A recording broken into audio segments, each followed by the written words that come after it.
देश का 75वां स्वतंत्रता अमृत महोत्सव के शुभ अवसर पर दिनांक 13 अगस्त 2022 से 15 अगस्त 2022 तक शासन के आदेश अनुसार हर घर तिरंगा के अंतर्गत भिवंडी तालुका के दापोड़े गांव दापोड़े ग्राम पंचायत सरपंच श्रीमती सौ विजेता संतोष पाटिल के नेतृत्व में तथा सर्व सम्मानीय ग्राम पंचायत सदस्य व कर्मचारियों के विशेष प्रयासों से मान्यवरों की उपस्थिति में व सरपंच उप सरपंच तथा सर्व सम्मानीय ग्राम पंचायत सदस्यों द्वारा ग्राम पंचायत कार्यालय व जिला परिषद स्कूल में ध्वजारोहण तथा सार्वजनिक जगहों पर वृक्षारोपण, स्वच्छता मुहिम, महिला मेलावा व बचत गट के महिलाओं को मार्गदर्शन, किशोरवयीन लड़कियों का आरोग्य चेकअप, प्रभात फेरी, मोबाइल से दुष्परिणाम व प्लास्टिक से पर्यावरण में होने वाली नुकसान को लेकर मार्गदर्शन, विद्यार्थियों को गुण गौरव 16, ज्येष्ठ नागरिकों का सत्कार, सांस्कृतिक कार्यक्रम, अखिल भारतीय साहित्य परिषद द्वारा बच्चों का गुण गौरव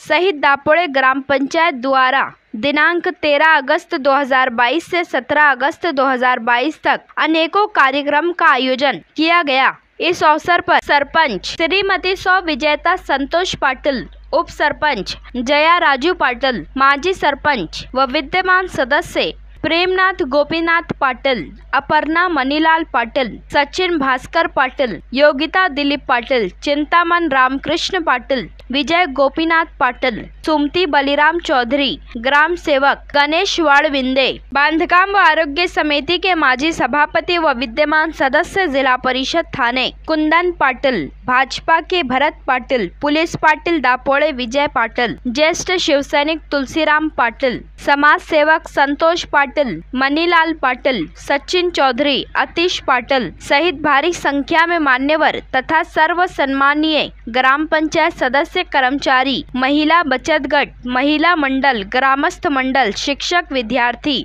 व ज्येष्ठ नागरिक उपस्थित थे। तो वहीं इन सभी कार्यक्रमों का सूत्र संचालन दापोड़े ग्राम पंचायत के वरिष्ठ लिपिक दुर्वन पाटिल ने किया। तो वहीं इस कार्यक्रम को सफल बनाने में दापोड़े ग्राम पंचायत के सर्वसम्मानीय सदस्य, कर्मचारी व दापोड़े ग्रामस्थ मंडल, महिला व पुरुष का विशेष योगदान रहा। आइए देखें इसकी एक रिपोर्ट।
आपला जिल्हा परिषद शाळा व ग्रामपंचायत इथे सकाळी 9:15 वाजता दापोडे ग्रामपंचायतचे सन्माननीय सदस्य विजय गोपीनाथ पाटील व सर्व ग्रामपंचायत कमिटी यांच्या माध्यमातून सरपंच मॅडम सह विजेता संतोष पाटील, उपसरपंच जयता राजू पाटील व सर्व सन्माननीय सदस्य यांच्या माध्यमातून आपल्या भारत देशाचा तिरंगा ध्वज आपण फडकवण्याचा कार्यक्रम इथे साजरा केलेला आहे।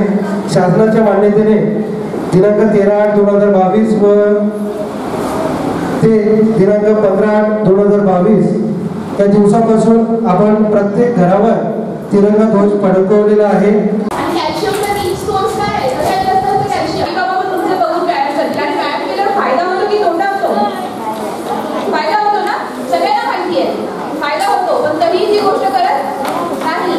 जेव्हा 10 ते 19 वर्ष हे किशोरवयीन अवस्था म्हणून आपण ओळखलं जातो, तर या वयात काय होतं, आई वडिलांनी सांगितलेली कुठलीच गोष्ट पटत नाही. जरी ते आपल्या सगळ्यात जवळचे असले तरी आपल्याला या वयात आल्यानंतर आई वडिलांनी सांगितलेली कुठली गोष्ट पटत नाही. प्रत्येक गोष्ट स्वतःहून ट्राय करायची आणि मग त्या आई वडील सांगतात हे केलं हे होतं, हे केलं हे होतं, पण मुलींची किंवा त्या वयाचीच एक अवस्था असते की ऐकायची परिस्थिती नसते. तर अशा अवस्थेमध्ये चिडचिड होते. आता तुम्ही बऱ्याचशा मुली एखादी भाजी खाण्यावरून किंवा हे मला आवडत नाही, हा ड्रेस मला आवडत नाही, हे सगळे करत असणार. तर हा नॉर्मल आहे. म्हणजे जे आता ज्या अवस्थेतून तुम्ही जात आहात हे नॉर्मल आहे. पण आपल्या या गोष्टींमुळे आपल्याला पुढे जाऊन आपल्या आरोग्यावर काही परिणाम होतात का हे तुम्हाला माहिती नाहीये आता. त्यामुळे तुम्ही हा अशा वागताय.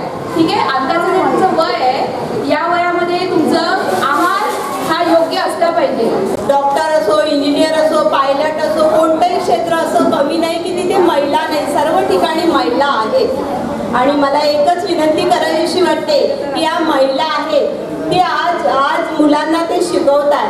जिच्या हाती पाळण्याची दोरी तीच जगाची उद्धारती. म्हणजे तीच ते पाळण्याची दोरी घेऊन लहान मुलाला लहानाचं मोठं करते आणि त्याला पुढे वाढवते. म्हणून आज महिला कोणत्याही बाबतीत मागे नाही. एक महिला शिकली की ती 100 जणांना साक्षर करू शकते. हो, खरं आहे ते. तुम्ही आता या ठिकाणी सर्व महिलाच आहेत म्हणून मी प्रकर्षाने इथे सांगू इच्छिते की खरंच त्यांनी एवढा उद्धार केला. म्हणून आज मला ज्या सावित्रीबाईंनी आपल्याला, ज्योतिबा फुलेंनी आपल्याला शिकवलं म्हणून आज आपण या ठिकाणी सर्व आलेलो आहोत आणि त्यांना कोटी कोटी प्रणाम. सर्वप्रथम मी सर्वांचे आभार मानते. महिला मेळावा हा कशासाठी असतो तर तो महिलांसाठी असतो. तिथे आपल्याला काय शिकायला मिळणार आहे, आपल्या काही समस्या असतील त्या आपण तिथे आपल्याला सांगायच्या असतात आणि त्या समस्यांचे सोल्युशन आपल्याला इथेच मिळणार आहे. आपण असे कधी इकडे जाऊ तिकडे जाऊ, याला भेटू त्याला भेटू, हे आपली जी कामं असतात ती होणार नाही. आज इथं सर्व सरपंच, उपसरपंच, ग्रामसेवक आहेत. माझ्या ज्या समस्या आहेत त्या मी त्यांच्याशी विचारून त्या आपण विचारू शकतो आणि त्याच्यावर काय करू शकतो. मी एक बचत गटाची सदस्य आहे किंवा मी एक महिला मंडळाची सदस्य आहे. मला माझ्या बचत गटाच्या माध्यमातून माझ्या परिवारासाठी किंवा माझ्या संसारासाठी मी 2 पैसे कमवीन असं काय करू शकते, याचं उत्तर आपल्याला या महिला मेळाव्यात मिळू शकते. म्हणून आपण रोज आपला जो दैनंदिन कार्यक्रम असतो तो रोजचा आहे. आपला संसार आपल्याला सुटणारा नाही आहे, परंतु मी माझा संसार करून, माझा संसार नीटनेटका करून मी काहीतरी शिकण्याचा प्रयत्न करणे हे आपल्याला या महिला मेळाव्यात आपण शिकू शकतो. तुम्ही बघितलं असतात आपण ग्रामपंचायतच्या मार्फत याच्याने महिला सक्षमीकरणाचे क्लासेस चालू केले होते आणि त्याला खूप चांगला प्रतिसाद आपल्या महिलांनी दिलेला आहे. खरोखर ज्या महिला शिकलेल्या असतील ना, जे क्लास चालू होते त्याच्यात ज्यांनी प्रशिक्षण घेतले त्यांना कुठेतरी आज फील होत असेल की मी काहीतरी केला. म्हणजे मी माझी दुपारची झोप मोडली परंतु मी काहीतरी चांगली गोष्ट केली. खरं म्हणजे दुपारची झोप आहे ना, हे आपल्या शरीरासाठी खूप वाईट आहे, पण हे आपल्याला समजत नाही. आणि त्या झोपेतून जर आपल्याला काहीतरी शिकायला मिळत असेल, आज या सणासुदींच्या गडबडीत तुम्ही पार्लरमध्ये जा, तुम्ही टेलरीच्या जवळ जा, गर्दी तर गर्दी असते, शिवाय आपली वस्तू आपल्याला वेळेवर मिळत नाही. आज माझ्या महिला शिवण क्लासच्या मार्फतून जे काही शिकल्या आज त्या घरी कुठेही न जाता कुठल्याही वेळेला आपल्या घरी स्वतःचे काम करू शकतात. म्हणजे आज 2 पैसे कमवले नाही कमवले तरी ते स्वतःचं काही करू शकतात. म्हणजे एवढं माझ्या महिला सक्षम झाल्या. अजूनपर्यंत आपण ग्रामपंचायतमधून तुम्हाला जे काही शिकण्याची इच्छा असेल ते तुम्ही ग्रामपंचायतमध्ये या किंवा आमचे नंबर आहेत, आम्हाला फोन करून सांगा का आम्हाला अशी शिकण्याची इच्छा आहे. जोपर्यंत आम्ही आहोत तोपर्यंत आम्ही ज्या ज्या काही महिलांना देण्याचा प्रयत्न आहे ते 100% देण्याचा प्रयत्न करू. कारण आज माझी महिला अबला नाही तर सबला झालेली आहे. आपण बघत असाल का आज खरं म्हणजे आज या स्वातंत्र्याचा अमृत महोत्सव कोणाच्या लक्षात नसेल, परंतु आपल्याला प्रत्येक घरातल्या प्रत्येक माणसाला किती मोठा मान मिळालेला आहे हे आपण कधी माहिती पडेल माहिती आहे का? तुम्ही मोबाईल उघडा, त्याच्यावर आता प्रत्येकाचे स्टेटस बघा, प्रत्येकाने आपल्या घरावर ध्वज फडकून त्याला सलामी दिलेली आहे. आपण बघत असू आपल्याला कधी हा अधिकार कोणी दिलेला का? फक्त सरपंच किंवा वरिष्ठ मंडळी ध्वज फडकवून त्याला सलामी देत होते. म्हणजे सर्वसामान्याला आज आपल्याला हा एवढा मोठा मान आणि अधिकार दिलेला आहे. खूप गर्वाची गोष्ट आहे. जर कोणी नसेल केला तरी त्यांनी 13, 14, 15 3 दिवस आपल्याला शासनाने ध्वज फडकवायला सांगितलं आहे. माझे काहीतरी म्हणजे हे असेल तर माझ्या घरात मला ध्वज फडकवणे आणि त्याला सलामी देण्याचं जे काही भाग्य लाभलेलं आहे ते आपण प्रत्येकाने म्हणजे ती संधी सोडायची नाही आहे. ज्यांना कोणाला झेंडे पोचले नसतील त्यांनी ग्रामपंचायतमध्ये येऊन आपले झेंडे घेऊन जाऊ शकता. कोणी चुकून राहिला असेल तर मी आज आपल्या मॅडमनी किशोरवयीन मुलींसाठी खूप चांगली माहिती सांगितली. मुलींचं लक्ष नव्हतं, परंतु मी मुलींना सांगत होती की मॅडमला खूप कामं आहेत, परंतु त्या तुमच्यासाठी आज वेळ काढून इथे आलेल्या आहेत. मॅडमने खूप काही सांगितलं, तुम्ही ऐकलं असेल नसेल. मी तुम्हाला थोडक्यात एकच शब्द सांगेन का जेव्हा मातीचं मडकं ओलं असतं ना तेव्हाच ते घडवू शकतो.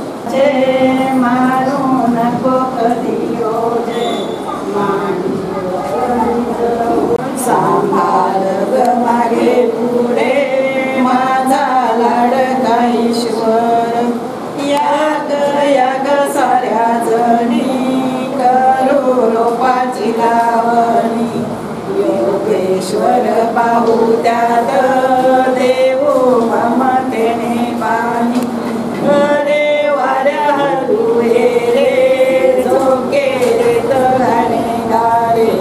वंदे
बसेरा, वो भारत देश है मेरा, भारत देश है मेरा।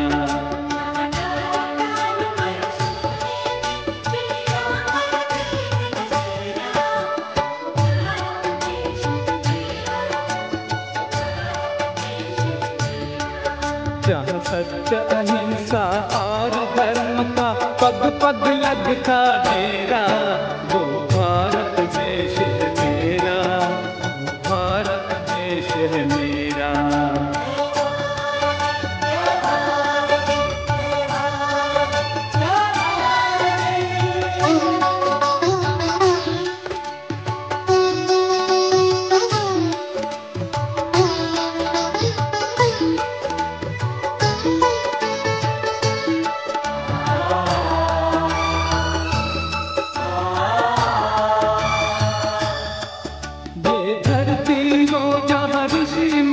जपते प्रभु नाम की माला,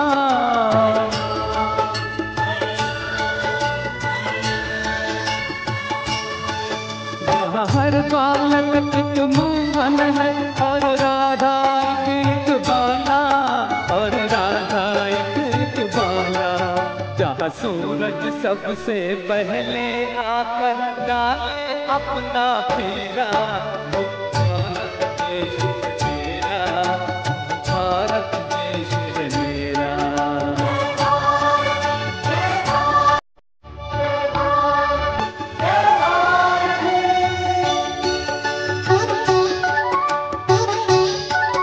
जहाँ गंगा जमुना कृष्ण और कावेरी बहती जाए,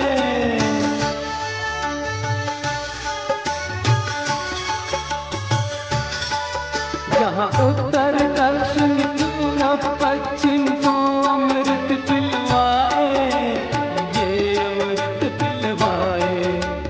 ये फल और फूल उगाए, केसर कहीं बिखेरा, भारत देश मेरा, भारत देश है मेरा।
तीन रंग का नहीं ये वस्त्र, तीन रंग का नहीं ये वस्त्र, यह ध्वज देश की शान है।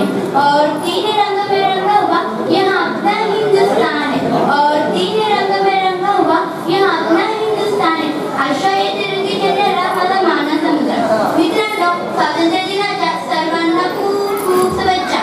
मित्रांनो, आजचा दिवस आपल्या सर्वांसाठी आनंदाचा, उत्साहाचा आणि अभिमानाचा दिवस आहे। मित्रांनो, 15 ऑगस्ट 1947 ला आपला भारत देश स्वतंत्र झाला। 150 वर्षाची इंग्रजी राज संपुष्टात आली। आपला भारत देश इंग्रजांच्या गुलामीतून मुक्त झाला। दिल्ली येथे तिरंगा झेंडा मोठ्या डौलाने फडकू लागला। केशरी प्रति बलिदानाचा, केशरी प्रति बलिदानाचा, शुभ्र अहिंसा आणि शांतीचा, शुभ्र अहिंसा आणि शांतीचा। हरित उद्याची स्वप्न देतो, हरित उद्याची स्वप्न देतो, गगनात तिरंगा तळमळतो, गगनात तिरंगा तळमळतो। मिळाले बघता बघता स्वातंत्र्याला 75 वर्ष पूर्ण होत आहे। आज आपण भारतीय स्वातंत्र्याचा अमृत महोत्सव साजरा करत आहोत। स्वातंत्र्याच्या अमृत महोत्सवात आपली कोणती स्वप्ने होती, आज सत्य काय आहे, कुठे होतो आपण आणि आता कुठे आहोत, भविष्यात काय करायचे आहे याचा विचार आपल्याला करावा लागेल। आपण दुरुस्त करत आहोत आणि त्याचाच एक परिणाम असा आहे की 1 जुलैपासून महाराष्ट्र सरकारने प्लास्टिक बंदी राबवलेली आहे। सिंगल यूज प्लास्टिक म्हणजे जे आपण एकदा वापरतो आणि फेकून देतो, या प्लास्टिकवर 1 जुलैपासून बंदी आलेली आहे। पण आपण नेहमीच पाहतो की बंदी जेव्हा येते त्यावेळेस ते नागरिकांना सांगणं आणि राबवणं हे महा मुश्किल काम असतं। तर आपण आज मी प्लास्टिक विषयी काही सांगणार नाही, सगळ्यांना माहिती आहे प्लास्टिकचे दुष्परिणाम। आपल्याकडे पाऊस पडला की लगेच नदी नाले जे तुंबतात, त्याचं कारण हेच असतं की प्लास्टिक तिथे अडकलेलं असतं। जी जनावरं कचऱ्यामधला अन्न खातात त्यांच्या पोटात प्लास्टिक जातं। समुद्राच्याही तीच स्थिती आहे, माशांच्या पोटात आहे प्लास्टिक, पण भरती आली की सगळं किनाऱ्यावर येतं। हे सर्व आपल्याला माहिती आहे। मी थोडासा वेगळा मुद्दा मांडणार आहे की आपण जरी प्लास्टिक बंदीला जरी म्हणत असतो की प्लास्टिक बंदी करूया, पण आपल्याला आता सवय राहिलेली नाहीये। आपल्या अगदी छोटंसं चॉकलेट पासून तर सगळं अगदी चहा प्यायचा कप हा प्लास्टिकचा असतो। आणि आपण नाही आता बघा, इथे आपल्याकडे पाण्याच्या बॉटल आहेत, एवढ्या बॉटल आहेत की हाही कचरा होणार आहे। पण एक तुमच्या लक्षात येत आहे का, जर खरंच हा जर वेस्ट असता, याचं जर विघटन होत नसतं तर कचऱ्याला वेचणारी लोक सगळीकडे तुम्हाला फिरताना दिसली असती का? त्या ज्या अर्थी त्या कचऱ्याच्या बाटल्या उचलत आहेत, प्लास्टिक वेगळं करत आहे, त्यात होत आहे, ते रिसायकल होत आहे।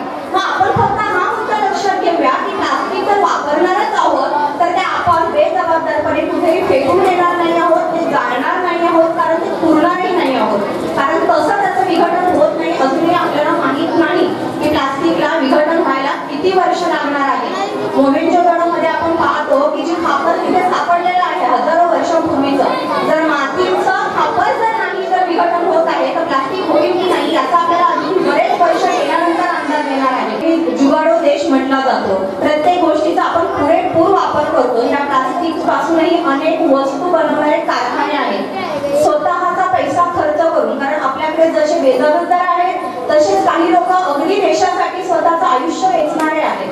तर त्या लोकांनी स्वतःच्या खर्चातून अशा संस्था निर्माण केलेल्या आहेत की जिथे तुम्ही हे प्लास्टिक दिलं तर ते त्यापासून काहीतरी वस्तू बनवतात, त्या तुम्हाला देतात किंवा त्याचा वापर केला जातो। आपल्या घरात जे काही प्लास्टिक निर्माण होणार आहे त्या प्लास्टिकचा फक्त त्याला काही संस्थांना जर आपण संपर्क केला, ठाणे महानगरपालिका आणि ठाण्यामध्ये एक समर्थ भारत म्हणून एक संस्था आहे, ती तुमच्या इथे येऊन प्लास्टिक घेऊन जाते आणि त्या प्लास्टिकची विल्हेवाट लावते। फक्त एवढंच लक्षात ठेवायचं आहे की आपण प्लास्टिक वापरणार आहोत, पण त्याचा वापर आपण सुयोग्य करणार आहोत। महिला मंडळाकडून भेटवस्तू अंगणवाडीच्या आपल्याला अंगणवाडीच्या ज्या पद्धतीने विद्यार्थ्यांना नाव दिलं जाईल, चला विद्यार्थी पुढे यायचं रांगेत। पहिल्यांदा तिथं 3रा क्रमांक मध्ये येता पहिलीमध्ये 3रा क्रमांक श्री बाबासाहेब पाटील यांच्याकडून देखील भेटवस्तू आहे। दुसरी अपर्णासाहेब मणिकांत पाटील यांचे शुभ हस्ते आपल्याला दोन्ही विद्यार्थ्यांचा गुणगौरव सोहळा आपण त्यानंतर पुढील समिती अध्यक्ष गायत्री पाटील यांच्याकडून देखील भेटवस्तू अस्मिता संदीप सरदार, पूजा नारायण पाटील, समीक्षा भागवत पाटील असेल.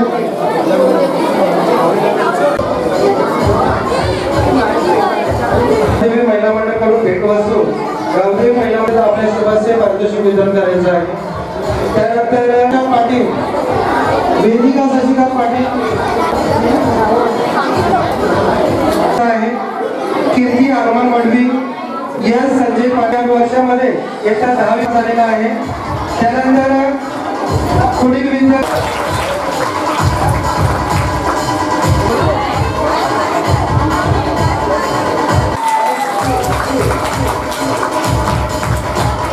पुन्हा एकदा टाळ्या वाजवायच्या सर्व विद्यार्थ्यांनी.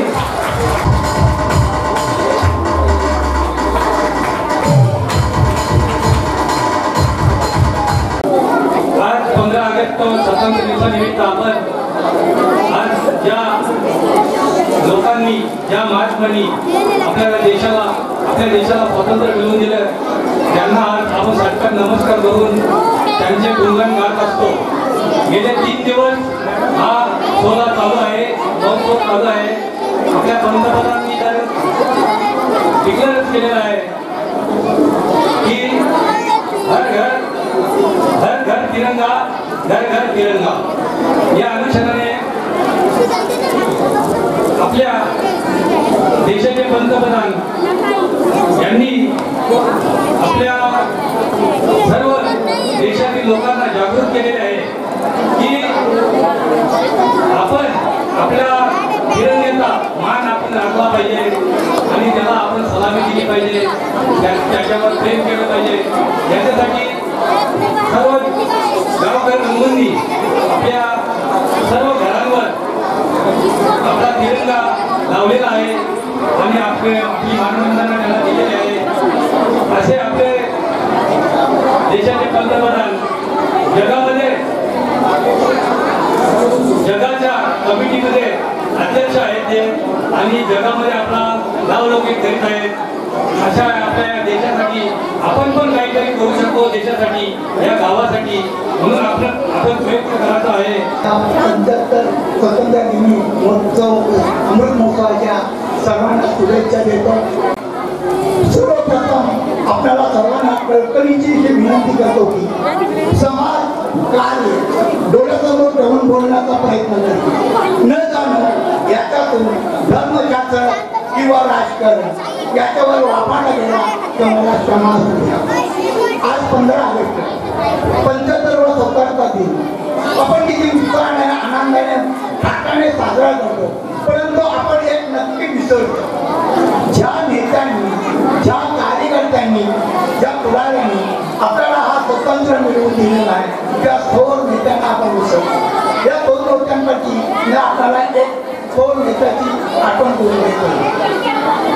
आपल्याला स्वातंत्र्य मिळवून देण्यासाठी या देशाला संपूर्ण पहिला योगदान दिला असेल तो नेता सुभाषचंद्र बोस नेताजी यांनी. नेताजी यांनी गावोगाव जाऊन, प्रत्येक गावात जाऊन लोकांना जागृती दिली. स्वतंत्र मिळवण्यासाठी काय करायला पाहिजे आणि स्वतंत्र आपल्याला कशासाठी पाहिजे हे लोकांना समजून सांगितले.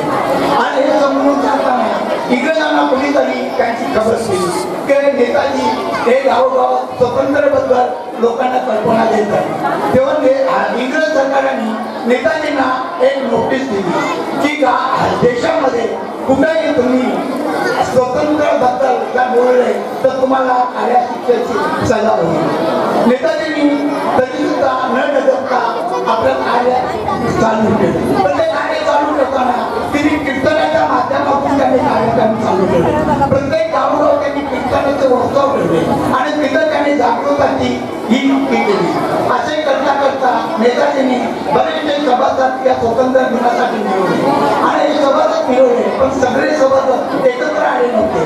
पण याने एकत्र आणण्यासाठी कुठेतरी एक व्यासपीठ तयार करायला पाहिजे, एक सभा घ्यायला पाहिजे. म्हणून नेताजींनी ठरवलं की आपण एक सभा घेऊ आणि ती सभा आपल्या देशात घेता येणार नाही, म्हणून त्यांनी परदेशात घ्यायची. परदेशात कुठे घ्यायची तर त्यांनी नेपाळ देशाची निवडणूक आठवण केली. नेपाळ देशामध्ये नेपाळ देशाची राजधानी काठमांडू, या काठमांडू देशामध्ये नेताजींनी सभा घेतली. या सभेला परदेशातून सुद्धा भरपूर लोक जमा झाले होते. काही लोकांनी नेताजींना पुष्पहार दिले होते आणि ह्या सभेमध्ये नेताजींना जेवढे स्वातंत्र्यासाठी लागणारे सैनिक मिळाले.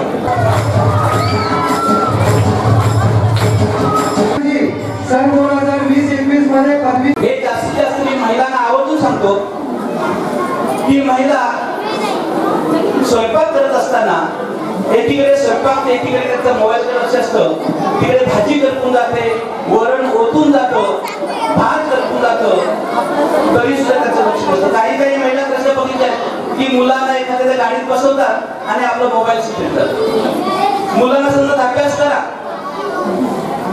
आणि आई मोबाईलवर असते, मुलांचं लक्ष कसे लागेल बाबा. आणि म्हणून हे प्रत्येक महिलेने विचार केला पाहिजे की आपण या मोबाईलच्या आहारी कमी केलं पाहिजे. पहिल्यांदा आपली जी कामं आहेत ती आपण महत्वाची केली पाहिजे. त्याच्यानंतरचा दुष्परिणाम म्हणजे आपला पैसा वाया जातो. आज मोबाईल कंपन्यांनी रिचार्ज करायचा म्हटलं म्हणजे 600 ते 700 रुपये रिचार्ज केला तर 3-3 महिन्याचा, आणि तो संपत आला आपल्याकडे पैसे नसतील तरी काही लोक उसने पैसे घेतून रिचार्ज करतात. म्हणजे हा पैशाचा सुद्धा आपण दुरुपयोग आपला होतो.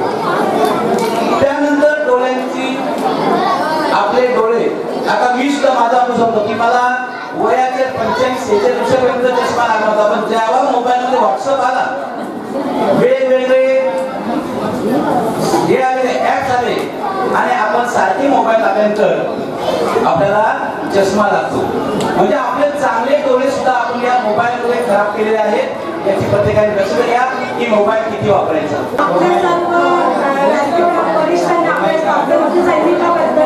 खूप काही सांगितले आणि आपण सर्व मुलं शाळेत इतिहासाच्या पुस्तकात आपल्या प्रत्येक स्वातंत्र्यवीराचे बलिदान आपल्याला माहिती आहे. पुन्हा पुन्हा ते रिपीट करत नाही की आपल्याला वेळेची मर्यादा आहे.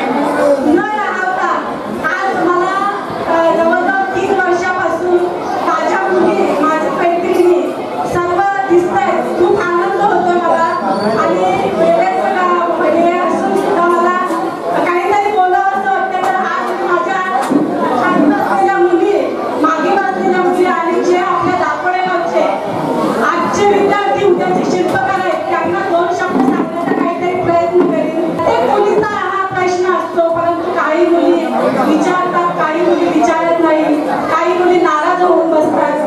प्रत्येक मुलीचे आपल्या आई वडिलांना तो त्याला कुठेही पाठवतात, त्याला किती वाजताही पाठवतात. तो म्हणजे पण माझा दादा, म्हणजे माझ्या भावाला त्याला किती वाजता कुठेही पाठवतात, त्याला काही बोलत नाही.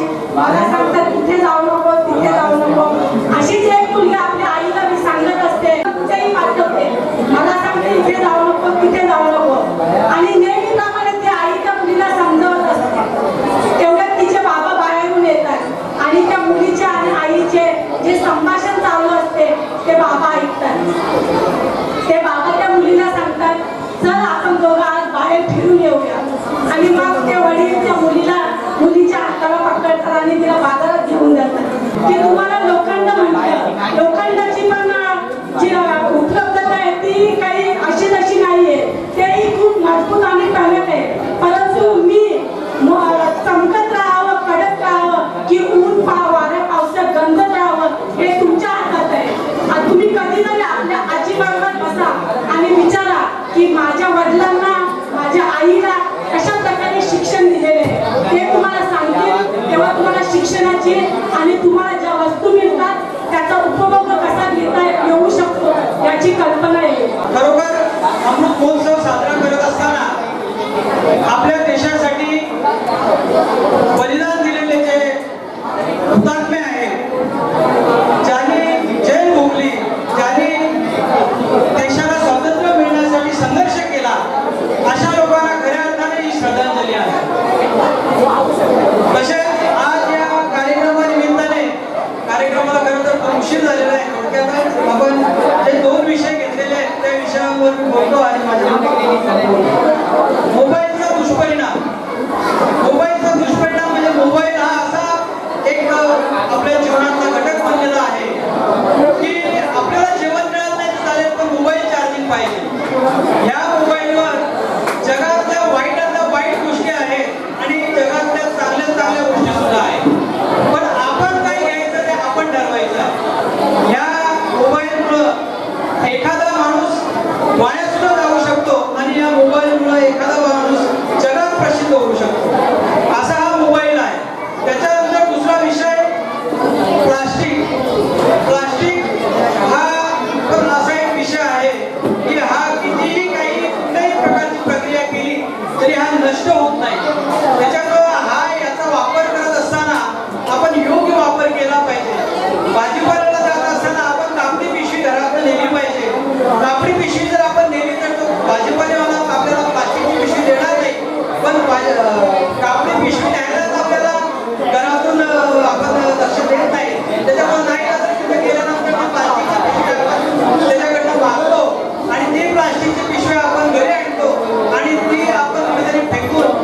महाकुंभेतर्फे स्वातंत्र्याच्या अमृत महोत्सवासाठी हार्दिक शुभेच्छा.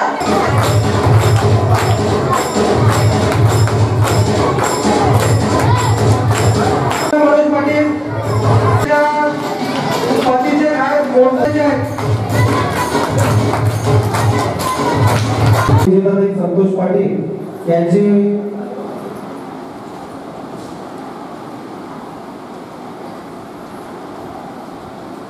आता त्या ठिकाणी धुरण पाटील साहेबांनी विनंती केली आहे सुधाराची, त्यांना आपण सर्वांमध्ये अनुमोदन देतो.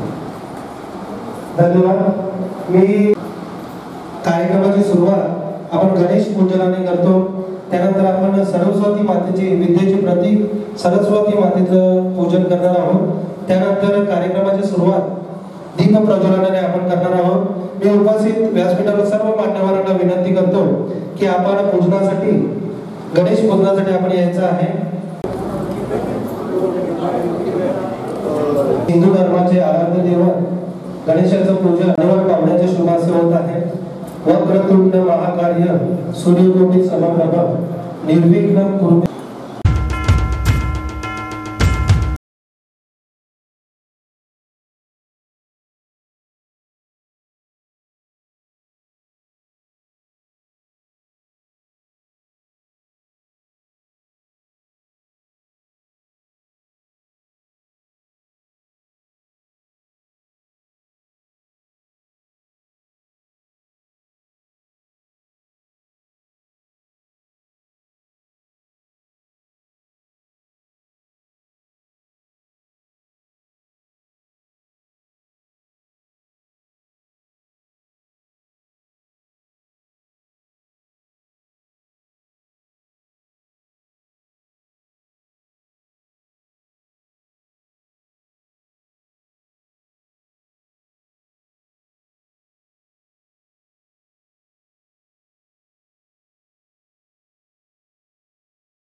बुरा समान बाकी है। प्राचीन परंपरा लाभलेल्या भारताच्या स्वातंत्र्याचा 75 वर्षांचा वैभवशाली इतिहास सांगणारा उत्सव अर्थात स्वातंत्र्याचा अमृत महोत्सव। त्यानिमित्ताने मी कुमारी संस्कृती सदानंद म्हात्रे आपणासमोर विषय मांडते आहे स्वातंत्र्याचा अमृत महोत्सव। मित्रांनो, जगाच्या पाठीवरील सर्वच धर्म, जाती, पंथ, भाषा, संप्रदाय यांनी नटलेला भारत 15 ऑगस्ट 1947 रोजी स्वतंत्र झाला। शून्यापासून सुरुवात करून या 75 वर्षात भारताने अन्न, वस्त्र, निवारा, आरोग्य, शिक्षण या मूलभूत गरजा पूर्ण करण्यात व कला, क्रीडा, साहित्य, विज्ञान, तंत्रज्ञान अशा सर्वच क्षेत्रात वर्चस्व स्थापित करण्यात विशेष यश संपादन केले आहे। IT क्षेत्रात भारताने अभूतपूर्व प्रगती साधली आहे। आपल्या भारत देशाला स्वातंत्र्य मिळून 75 वर्ष पूर्ण होत आहेत। पूर्ण वर्षभर भारतीय स्वातंत्र्याचा अमृत महोत्सव अगदी आनंदाने, उत्साहाने, जल्लोषाने साजरा केला जात आहे। आपणा सर्वांना भारतीय स्वातंत्र्याच्या अमृत महोत्सवानिमित्त हार्दिक हार्दिक शुभेच्छा। आपला भारत देश 15 ऑगस्ट 1947 रोजी स्वातंत्र्य झाला। त्यासाठी आपल्या भारतातील अनेक शूरवीरांनी, क्रांतिकारकांनी आपल्या प्राणाची आहुती दिली। त्यांना स्मरण करण्याचा हा महोत्सव डॉक्टर बाबासाहेब आंबेडकर, पंडित जवाहरलाल नेहरू, महात्मा गांधी, मंगल पांडे, भगतसिंग, राजगुरू, सुखदेव अशा हजारो क्रांतिकारकांनी भारताच्या स्वातंत्र्य लढ्यात अमूल्य योगदान दिले। त्यांच्या बलिदानामुळे आपला भारत देश स्वतंत्र झाला। आपण भारताचे नागरिक या नात्याने आपला भारत देश स्वतंत्र अबाधित ठेवणे हे आपले कर्तव्य आहे।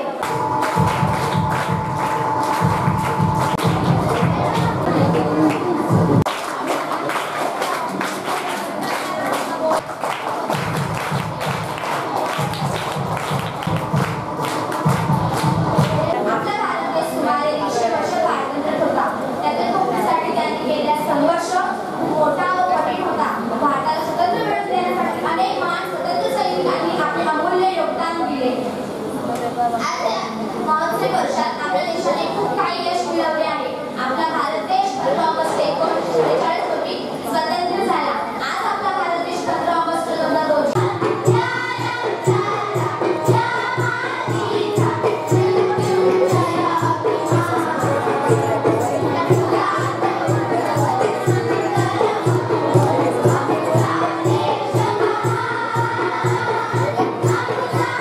जेणेकरून मराठी भाषा आणि मराठी साहित्य हे जास्त लोकांपर्यंत पोहोचावं आणि त्यातून अनेकांचे हात मिळते राहावे, जास्तीत जास्त त्यांच्याकडून लिखाण व्हावं आणि वाचन अभ्यासक्रम सोडून अभ्यास हा तुमचा केलाच पाहिजे, परंतु तो मोकळा वेळ मिळतो त्या मोकळ्या वेळामध्ये अवांतर वाचन देखील केलं पाहिजे, जेणेकरून तुमच्या ज्ञानात जास्तीत जास्त भर पडेल आणि तुम्ही ज्या शाळेमध्ये शिकता ज्या शिक्षकांकडून मार्गदर्शन घेता त्यांना नेहमी त्यांचं मान राखला पाहिजे। आपण त्या शाळेमध्ये त्या शाळेबद्दल आपल्याला प्रेम निर्माण झालं पाहिजे, त्या शाळेबद्दल आत्मीयता निर्माण झाली पाहिजे आणि आपल्या मनात त्या शाळेबद्दल विश्वास निर्माण झाला पाहिजे, तर आपण चांगला अभ्यास करून आपली प्रगती करून घेऊ शकतो। तसं काही सगळी मुलं हुशार नसतात, तर हुशार नसलेल्या मुलांना देखील हुशार मुलं तुमच्यासारखे आहेत त्यांनी नेहमी मदतीचा हात पुढे केला पाहिजे। त्यांना काही पेन नसेल तर पेन दिलं पाहिजे, वही नसेल तर वही दिली पाहिजे, तुमच्याकडे जास्त ज्ञान असेल तर त्यांनाही ते दिलं पाहिजे।